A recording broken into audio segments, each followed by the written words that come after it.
چه خلاف سر زد از ما که در سرای بستی، بر دشمنان نشستی، دل دوستان شکستی.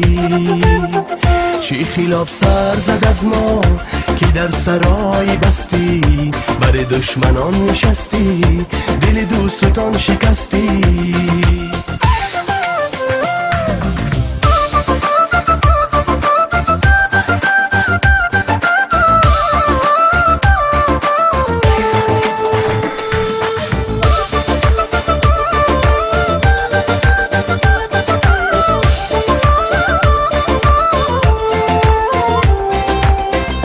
سریشانه را شکستم به بهانه تکابل، که به حلقه حلقه زلفت نکند دراز و دستی.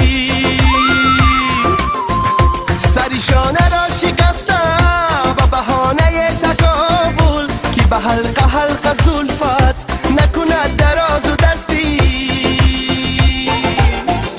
چه خلاف سر زد از ما که در سرای بستی، بر دشمنان نشستی، دل دوستان شکستی.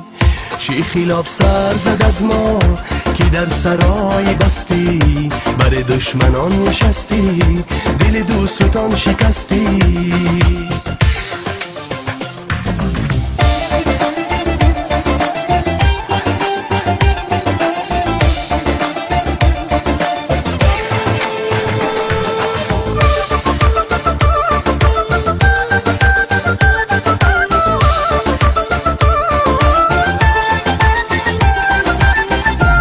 کمالیاش گفتم که به لب رسیده جانم، زی غرور نازو گفتی که مگر هنازو هستی.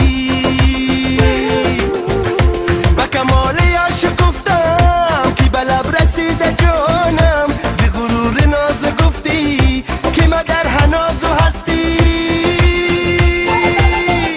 چه خلاف سر زد از ما که در سرای بستی، بر دشمنان نشستی، دل دوستان شکستی.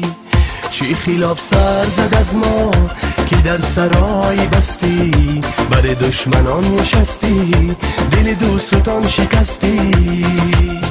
چه خلاف سر زد از ما که در سرای بستی، بر دشمنان نشستی، دل دوستان شکستی.